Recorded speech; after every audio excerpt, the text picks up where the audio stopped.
ओम शांति। अॼु जी मिली तारीख़ है 25/10/2025। सत मिठा मिठा बाप दादा चवनि था, मीठे मीठे ॿार, संगम ते ई तव्हांखे आत्मअभिमानी ठहिण जी महिनत करणी पवंदी आहे। सतयुग अथवा कलयुग में इहा महिनत न थींदी आहे।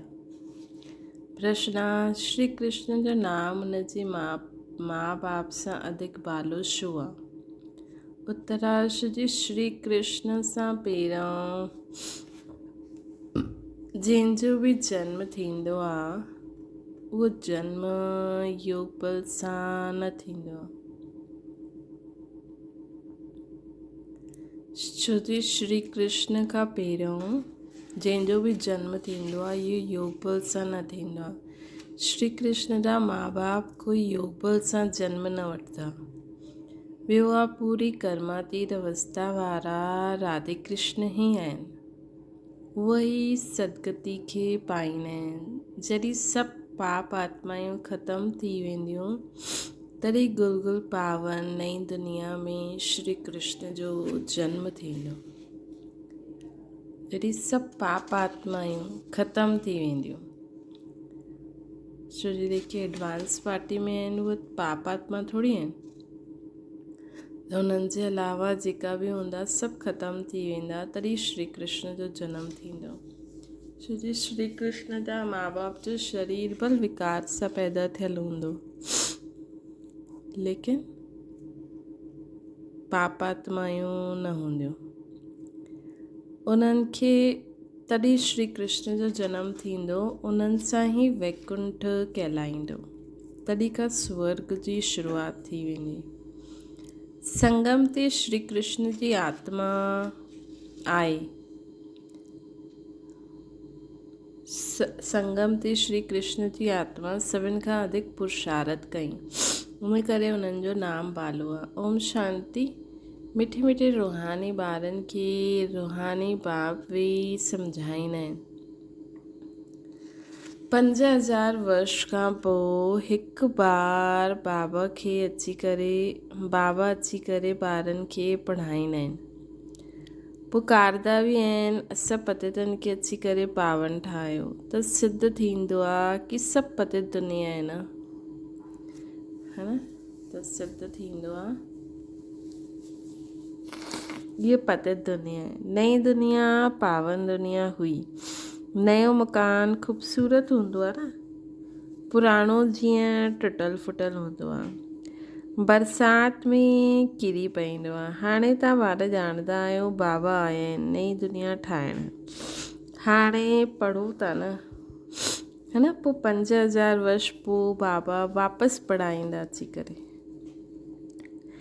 ईअं कॾहिं कोई साधु संत आदि पंहिंजे फॉलोअर्स खे न पढ़ाईंदा आहिनि। उन्हनि खे पतो ई न आहे, न खेल जो पतो आहे। छो जो निवृत्ति मार्ग वारा आहिनि न। बाप बग़ैर कोई भी सृष्टि जी आदि मध्य अंत जो राज समझाए न सकता आहिनि। आत्म अभिमानी ठहिण में ई ॿारनि खे महिनत थींदी आहे। छो जी अधु कल्प में तव्हां कॾहिं आत्म अभिमानी ठहियो ई न। हाणे बाप चईंदा आहिनि पंहिंजी खे आत्मा सम्झो, है न? हाणे बाप चईंदा आहिनि पंहिंजे खे आत्मा सम्झो। ईअं न कि आत्मा सो परमात्मा आहे। पंहिंजे खे आत्मा सम्झी परमपिता परमात्मा शिव खे यादि करो। याद जी यात्रा मुख्य आहे, जंहिंसां ई तव्हां पतित खां पावन ठहींदव। केरु? आत्मायूं ठही वेंदियूं, पोइ प्रकृति आपे ई ठही वेंदी। इन में कोई स्थूल ॻाल्हि न आहे। कोई नकन आदि बंदि न करणु,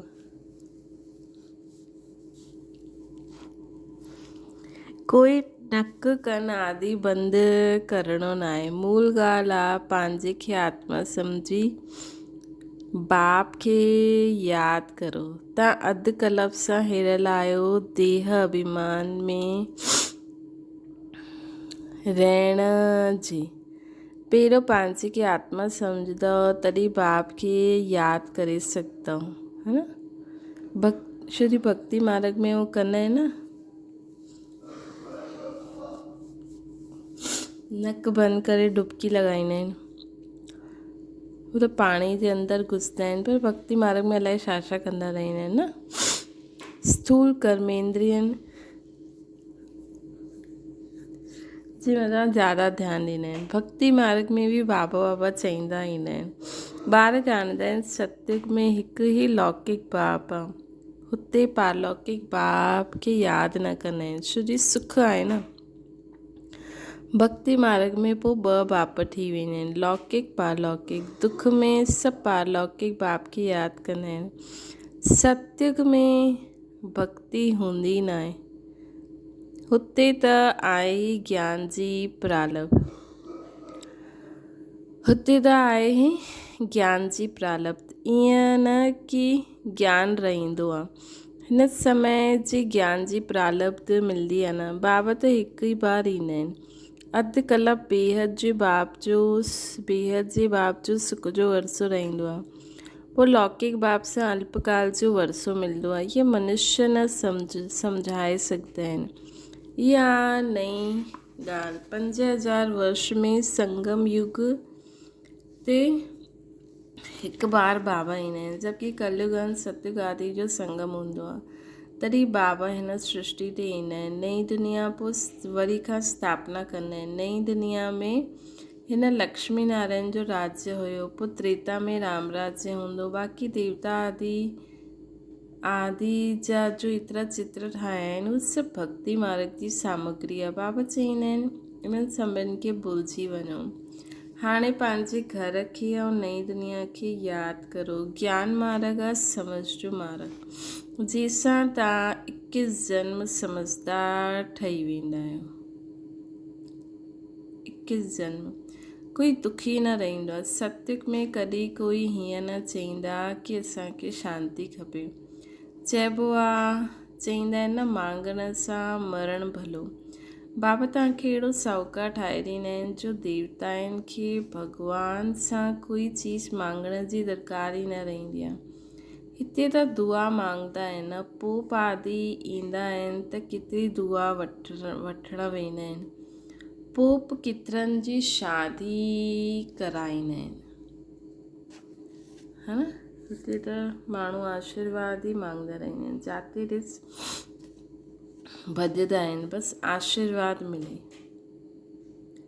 बाबा त इहे कमु न कंदा आहिनि। भक्ति मार्ग में जो पास्ट थी आहे सो हाणे थिए थो, सो पोइ रिपीट थींदो। दिन प्रतिदिन भारत केतिरो किरंदो आयो आहे न। हाणे त आहे ई संगम, बाक़ी सभु कलयुगी मनुष्य आहिनि। जेसिताईं हिते न अचनि तेसिताईं कुझु सम्झी न सघनि कि हाणे संगम आहे या कलयुग आहे। हिकु ई घर में ॿार सम्झंदा आहिनि कि असां संगम ते आहे, बाप चईंदा आहिनि असां कलयुग में आहियूं, त केतिरी तकलीफ़ थी वेंदी आहे न। खान पान आदि जो झंझट ॾाढो थी वेंदो आहे। तव्हां संगम युगी आहियो त शुद्ध पवित्र भोजन खाइण वारा आहियो। देवता आहियूं, कॾहिं प्याज आदि थोरी खाईंदा। इन देवताउनि खे चईंदा आहियूं निर्विकारी। भक्ति मार्ग में सभु तमो प्रधान थी विया आहिनि। हाणे बाबा चईंदा आहिनि सतो प्रधान ठहो। कोई बि ईअं न आहे जो सम्झे कि आत्मा पहिरियों सतो प्रधान हुई पोइ तमो प्रधान ठही, छो जी उहा त आत्मा खे निर्लेप सम्झंदा आहिनि न। आत्मा सु परमात्मा हीअं चई छॾंदा आहिनि, है न। त कोई बि ईअं न आहे जो सम्झे कि आत्मा पहिरियों सतो प्रधान हुई पोइ तमो प्रधान थी। उहा आत्मा खे निर्लेप सम्झंदा आहिनि, सोचंदा आहिनि शरीर ते लेप शेप चढ़ंदो आहे, तॾहिं त शरीर खे सनानु कराईंदा रहंदा आहिनि।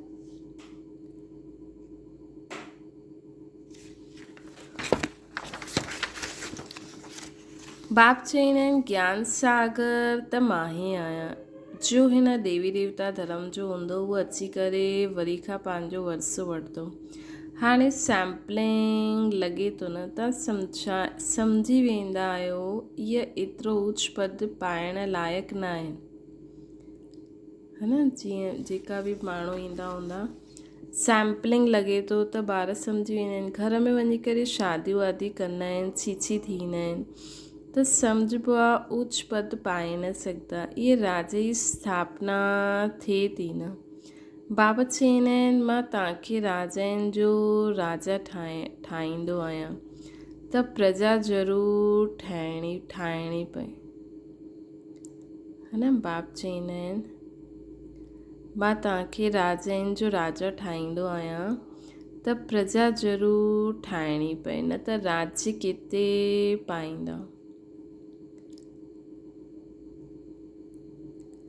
त प्रजा ज़रूरु ठाहिणी पए, न त राज्य किथे कंदा, है न। राज्य करिणो आहे न असांखे, त इन करे प्रजा बि ठाहिणी पवंदी। त प्रजा कीअं ठहींदी? जॾहिं तव्हां माण्हुनि खे ज्ञान ॾींदा, संबंध संपर्क में ईंदा, ॿियनि जे लाइ शुभकामना कंदा, तॾहिं त उन्हनि खे प्रजा या पंहिंजा भगत आत्मायूं ठाहे सघंदा न, है न। ये गीता जा अक्षर आहिनि, इन्हनि खे चइबो आहे गीता जो युग। तव्हां राजयुग सिखो था, ॼाणंदा आहियो आदि सनातन देवी देवता धर्म जो फाउंडेशन लॻे थो। सूर्यवंशी चंद्रवंशी ॿई राजायूं स्थापना थियनि थियूं। ब्राह्मण कुल स्थापना थी चुकियो आहे, ब्राह्मण ई पोइ सूर्यवंशी चंद्रवंशी ठहींदा। जो सुठी रीति महिनत कंदा उहे सूर्यवंशी ठहींदा। ॿिया धर्म वारा जो ईंदा आहिनि उहे ईंदे ई पंहिंजे धर्म जी स्थापना कंदा आहिनि। पुठियां हुन धर्म जी आत्मायूं ईंदी रहंदियूं आहिनि, है न। पुठियां हुन धर्म जी आत्मायूं ईंदी रहंदियूं आहिनि। ॿिया धर्म जी वृद्धि थी रहंदी आहे। सम्झो कोई क्रिश्चन आहे त उन्हनि जो बीज आहे क्राइस्ट। तव्हांजो बीज रूप केरु आहे? शिव बाबा। शिव जी बापी अची करे स्वर्ग जी स्थापना कंदा आहिनि न ब्रह्मा द्वारा। ब्रह्मा खे ई प्रजापिता चइबो आहे, रचता न चईंदासीं, प्रजापिता। रचता शिव बाबा आहे। इन्हनि सभिनि ॿार एतिरा सभु ॿार एडॉप्ट कबा आहिनि। ब्रह्मा खे त क्रिएट कंदा आहिनि न, बाबा अची करे प्रवेश कंदा आहिनि, पोइ हुन अनुसार रचना रचंदा आहिनि। शिव बाबा चवंदा आहिनि तव्हां मुंहिंजा ॿार आहियो, है न। ॾिसो ॿार जो संकल्प कंदो, है न, हुनखे कोई चीज़ खपे त हुनखे मिलंदो त उहो पंहिंजे पीउ खे चईंदो, माउ खे चईंदो, है न। पोइ उन्हनि द्वारा उनखे मिलंदो। हिते असांखे कोई बि पुरुषार्थ करिणो आहे, कोई बि प्राप्ति थींदी आहे त ॾींदा शिव बाबा आहिनि, लेकिन ब्रह्मा मां द्वारा ॾींदा आहिनि, है न। तॾहिं त पालना जे लाइ माउ खे निमित ठाहींदा आहिनि न। श्री पीउ त कमाइण वेंदो आहे, त हिते ॾिसो वे शिव बाबा त कमाइण न वेंदा, लेकिन मां द्वारा ई ॿारनि खे मिलंदो आहे। इहा हमेशह सम्झणो खपे।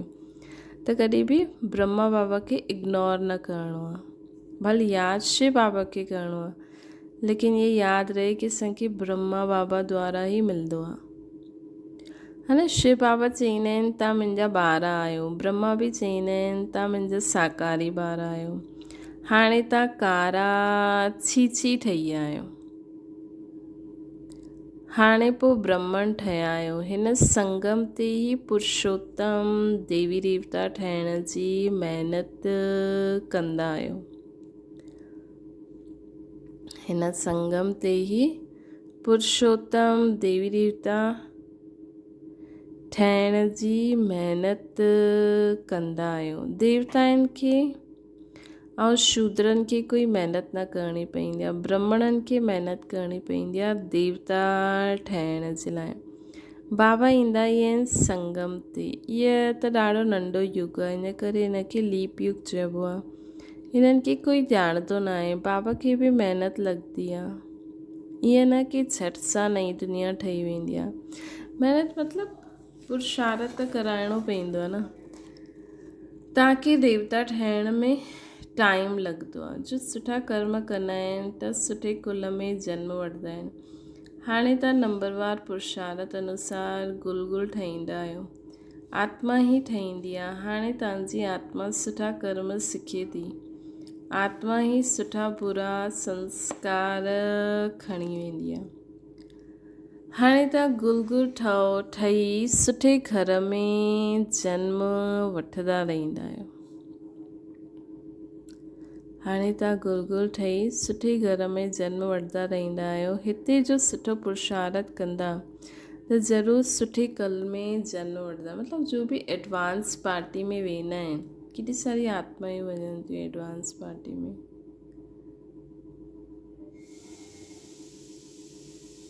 त उहा पोइ सुठे घर में जन्म वठंदा। नंबरवार त आहिनि न, जीअं जीअं कर्म कंदा आहिनि अहिड़ो जन्म वठंदा आहिनि। जॾहिं बुरे कर्म करण वारा बिल्कुलु ख़तमु थी वेंदा पोइ स्वर्ग जी स्थापना थी वेंदी। छाट फूट थी करे तमो प्रधान जो बि आहिनि उहे सभु ख़तमु थी वेंदा। पोइ नए देवताउनि जो अचणु शुरू थी वेंदो। जॾहिं भ्रष्टाचारी सभु ख़तमु थी वेंदा तॾहिं श्री कृष्ण जो जन्म थींदो। जॾहिं भ्रष्टाचारी सभु ख़तमु थी वेंदा तॾहिं श्री कृष्ण जो जन्म थींदो। तेसि ताईं बदली सदली थींदी रहंदी, है न। तेसि ताईं बदली सदली थींदी रहंदी। जॾहिं कोई छीछी न रहंदो तॾहिं श्री कृष्ण ईंदा। तेसि ताईं तव्हां ईंदा वेंदा रहंदा। जॾहिं भ्रष्टाचारी सभु ख़तमु थी वेंदा, मतिलबु कोई बि पतित आत्मा न रहंदी। पतित शरीर त रहंदा, लेकिन उहा बि कलयुगी पतित शरीर वांगुरु न हूंदा, है न। श्री जेकी बि बाबा जे एडवांस पार्टी वेंदी आहे त उहा सुठे घर में वेंदी, त हुनजा माउ पीउ बि एॾा विकारी न हूंदा, छीछी न हूंदा। जे कलयुगी दुनिया में हूंदा आहिनि न, मतिलबु सुठे रॉयल घर जा हूंदा, समझदार हूंदा, विकारी एतिरा न हूंदा। त बाबा सखे चवनि था कि त भ्रष्टाचारी सभु जेका बि कलयुगी छीछी आत्मायूं हूंदियूं उन्हनि जा शरीर, आत्मा ई त मथे हली वेंदियूं, उन्हनि जा शरीर छीछी सभु ख़तमु थी वेंदा। लेकिन जेका हाणे एडवांस पार्टी में वेंदा आहिनि उन्हनि जो शरीर त पुराणा ई हूंदा न, त उहो त रहंदा। तेसि ताईं अदली बदली थींदी रहंदी। मतिलबु तेसि ताईं हितां खां आत्मा ई वेंदियूं एडवांस पार्टी में जनम वठंदी रहंदियूं। जॾहिं कोई छीछी न रहंदो न तॾहिं श्री कृष्ण ईंदो। तेसि ताईं तव्हां ईंदा वेंदा रहंदा आहियो। श्री कृष्ण खे रिसीव करण वारा माउ बाप बि पहिरों खां खपनि न। पोइ सभु सुठा सुठा रहंदा, बाक़ी हली वेंदा, तॾहिं उनखे स्वर्ग चईंदासीं। तव्हां श्री कृष्ण खे रिसीव करण वारा रहंदा न, भले तव्हांजो शरीर जन्म छीछी हूंदो।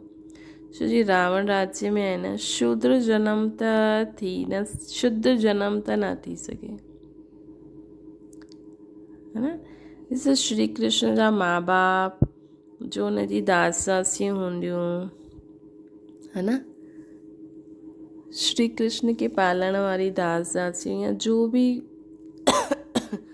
उन समय तो उनखां सभु वॾा हूंदा। हा, श्री कृष्ण जनम वठंदो, उनखां पोइ जेका ॿिया जनम वठंदा त उनजा दोस्त फ्रेंड्स उहे शुद्ध हूंदा, है न।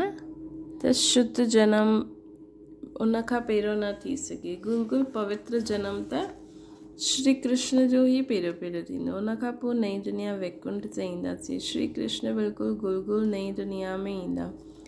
रावण संप्रदाय बिल्कुलु ख़तमु थी वेंदी। श्री कृष्ण जो नाम हुनजे माउ बाप खां बि ॾाढो बालो आहे। श्री कृष्ण जा माउ बाप जो नाम एतिरो बालो न हूंदो। श्री कृष्ण जे पहिरियों जंहिंजो जन्म थींदो उहो योग बल सां जन्म न थींदो। ईअं न कि श्री कृष्ण जा माउ बाप योग बल सां जन्म वठंदा न, अगरि ईअं थींदो त उन्हनि जो नाम बालो थी वेंदो, त सिद्ध थींदो आहे उन्हनि जे माउ बाप एतिरा पुरुषारथ न कई जेतिरो श्री कृष्ण कई। इहे सभु ॻाल्हियूं अॻियां हली तव्हां सम्झंदा वेंदव। पूरी कर्मातीत अवस्था वारा राधे कृष्ण ई आहिनि, उहे ई सदगति खे पाईंदा, है न, उहे ई सदगति में ईंदा। पूरी कर्मातीत अवस्था वारा राधे कृष्ण ई आहिनि, उहे ई सदगति में ईंदा। राधे कृष्ण। पाप आत्मायूं सभु ख़तमु थी वेंदियूं, तॾहिं उन्हनि जो जनम थींदो। पोइ चईंदा पावन दुनिया, हिन करे श्री कृष्ण जो नाम बालो आहे। माउ बाप जो एतिरो न आहे। अॻियां हली तव्हांखे ॾाढा साक्षात्कार थींदा। टाइम त पियो आहे न, तव्हां कंहिंखे बि सम्झाए सघंदा आहियो न। असां इहे ठहिण जे लाइ पढ़ूं था।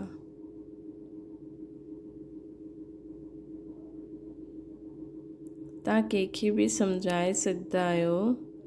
असां इहे ठहिण जे लाइ पढ़ूं था। विश्व में हिननि जो राज्य हाणे स्थापना थिए थो।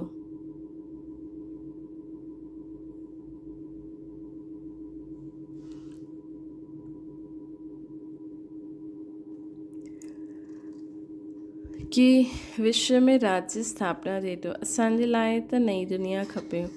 हाणे तव्हांखे दैवी संप्रदाय न चईंदासीं, तव्हां आहियो ब्राह्मण संप्रदाय, देवता ठहिण वारा आहियो। दैवी संप्रदाय ठही वेंदी, पोइ तव्हांजी आत्मा ऐं शरीर ॿई स्वच्छ थी वेंदा। दैवी संप्रदाय थी वेंदी, पोइ तव्हांजी आत्मा ऐं शरीर ॿई स्वच्छ थी वेंदा। पोइ अॻियां हली उन जा माउ पीउ संबंधी जो हूंदा, उहो बि शरीर पुराणो शरीर छॾे नयो वठंदा।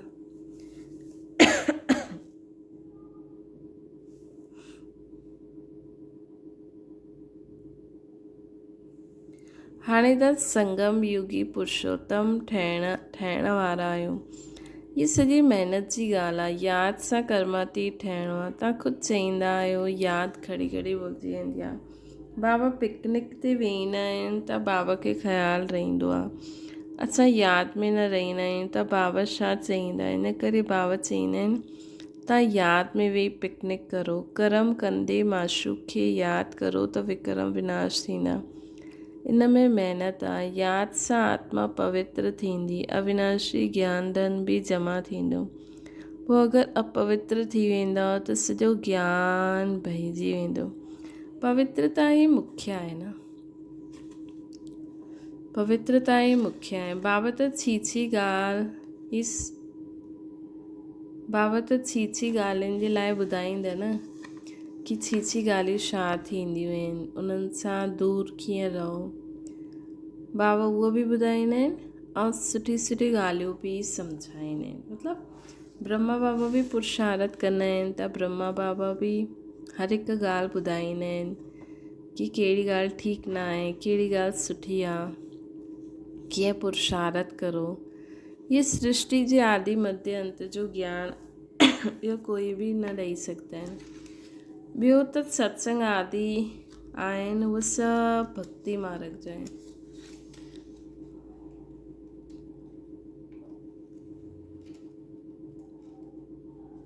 उहे सभु भक्ति मार्ग जा आहिनि। बाबा सम्झाईंदा आहिनि भक्ति वास्तव में प्रवृत्ति मार्ग वारनि खे ई करणी आहे। तव्हां में त केतिरी ताक़त रहंदी आहे। घर वेठे तव्हांखे सुख मिली वेंदो आहे। सर्वशक्तिवान बाप सां तव्हां एतिरी ताक़त वठंदा आहियो। सन्यासी में बि पहिरियों ताक़त हुई, जंगलनि में रहंदा हुया। हाणे त केतिरे वॾे वॾे फ्लैट ठाहे करे रहंदा आहिनि। हाणे उहा ताक़त न आहे। जीअं तव्हां में बि पहिरियों सुख जी ताक़त रहंदी आहे, पोइ गुम थी वेंदी आहे। उन्हनि में बि पहिरियों शांती जी ताक़त हुई। असां में पहिरियों सुख जी ताक़त हुई त पोइ गुम थी वई। उन्हनि में पहिरियों शांती जी ताक़त हुई, हाणे गुम थी वई आहे। न।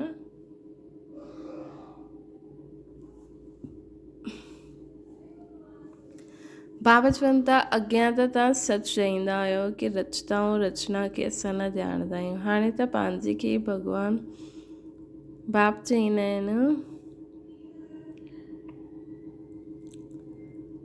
बाप सम्झाईंदा आहिनि कि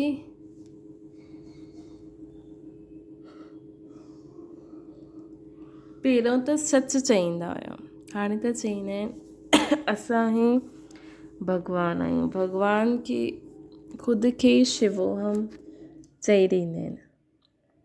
बाप सम्झाईंदा आहिनि हिन समय सॼो जार तमो प्रधान आहे, इन करे सभिनि जो उद्धार करण मां ईंदो आहे। हीअ दुनिया ई बदिलणी आहे, सभु आत्मायूं वापसि हली वेंदियूं, हिकु बि न जेके पतो आहे कि असांजी आत्मा में अविनाशी पार्ट भरियलु आहे जो पोइ रिपीट करिणो आहे, हिकु बि न आहे जेके पतो आहे। आत्मा एतिरी नंढी आहे, इन्हनि में अविनाशी पार्ट भरियलु आहे जो कॾहिं विनाश न थींदो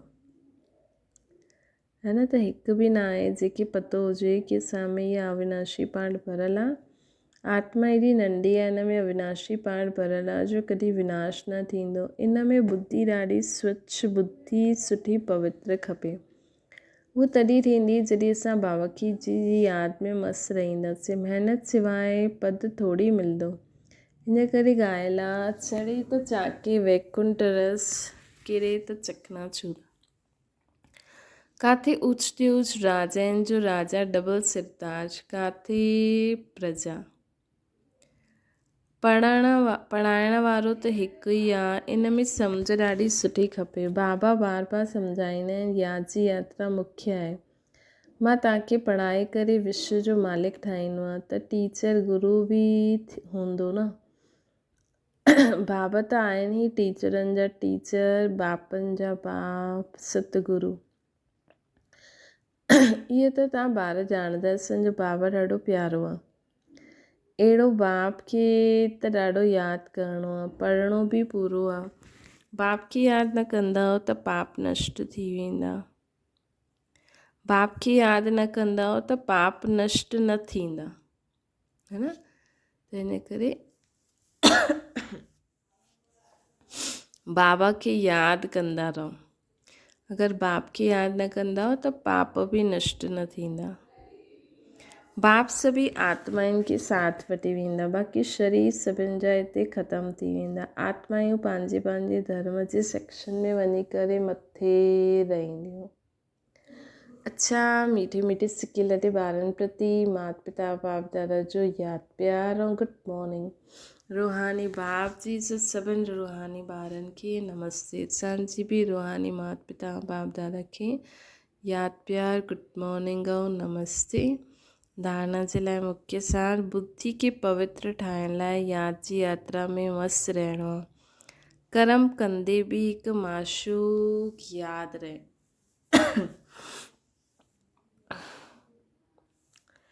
कर्म कंदे बि हिकु माशूक यादि रहे, तॾहिं विक्रमाजीत ठहींदव। कर्म कंदे हुए बि हिकु माशूक यादि रहे असांखे, बाबा माशूक, तॾहिं विक्रमाजीत ठहींदव। हिन नंढे से युग में मनुष्य सां देवता ठाहिण जी महिनत करणी। हिन नंढे से युग में मनुष्य खां देवता ठाहिण जी महिनत करणी आहे। सुठे कर्मनि अनुसार सुठा संस्कारनि खे धारण करे सुठे कुल में वञिणो आहे।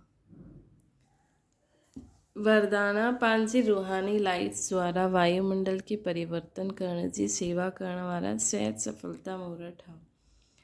जीअं साकार सृष्टि में जंहिं रंग जी लाइट जलाईंदा आहियूं त उहो ई वातावरण थी वेंदो न। अगरि हरी लाइट हूंदी त चारो ओर उहो ई प्रकाश छाइजी वेंदो। लाल लाइट जलाईंदव त यादि जो वायुमंडल ठही वेंदो। जॾहिं स्थूल लाइट जलाईंदा आहियो त वायुमंडल परिवर्तन करे ॾींदा आहियो। त तव्हां लाइट हाउस बि पवित्रता जी लाइट व सुख जी लाइट सां वायुमंडल परिवर्तन करो। परिवर्तन करण जी सेवा करो त सफलता मुहूर्त थी वेंदो। स्थूल लाइट अखियुनि सां ॾिसंदा आहियूं, रूहानी लाइट अनुभव सां ॼाणे सघंदा आहियूं न। काथे शुद्ध शांत वायुमंडल, पवित्र वायुमंडल, आनंदमय वायुमंडल, दुखमय वायुमंडल, है न। हुनखे कीअं ॼाणे सघंदा आहियूं? अनुभव सां, कि हिते दुख आहे, हिते शांती आहे, हिते ख़ुशी आहे, हिते आनंद आहे, है न। तॾहिं कई माण्हू चवंदा आहिनि हिते केॾी शांती आहे। त वायुमंडल सां ठाहींदो आहे। स्लोगन आहे, व्यर्थ ॻाल्हियुनि में समय संकल्प गवाइण इहा बि अपवित्रता आहे। व्यर्थ ॻाल्हियुनि में समय संकल्प गवाइण इहा बि अपवित्रता आहे। अव्यक्त इशारो स्लोगन आहे, कोई भी खजाना कम खर्च करे अधिक प्राप्त करे वठण इहा योग जो प्रयोग आहे। मेहनत कम सफलता ज़्यादा, हिन विधि सां प्रयोग करो जीअं समय व संकल्प श्रेष्ठ खजानो आहे। त संकल्प कम सां कम ख़र्च थियनि लेकिन प्राप्ति ज़्यादा थिए। समय असांजा संकल्प कम खां कम ख़र्च थियनि लेकिन प्राप्ति ज़्यादा थिए। जो साधारण व्यक्ति 2-4 मिंट संकल्प हलाइण खां पोइ, सोचण खां पोइ सफलता या प्राप्ति करे सघंदो आहे न, उहो तव्हां 1-2 सेकेंड में करे सघंदा आहियो। इनखे चइबो आहे कम ख़र्च बाला नशी। ख़र्च कम करो, प्राप्ति 100 गुणा हुजे। त इन सां समय जी व संकल्प जी जो बचत थींदी उहो ॿियनि जी सेवा में लॻाए सघंदव, दान पुण्य करे सघंदव। इहे योग जो प्रयोग आहे। मतिलबु बाबा जी यादि में रही करे असां अहिड़ो संकल्प करूं जो 1 सेकेंड में प्राप्ति ज़्यादा थिए, त असां बाक़ी समय ॿी बि सेवा करे सघंदासीं। त इहो आहे योग जो प्रयोग करणु। अच्छा, ओम शांति। बाबा खे यादि करो।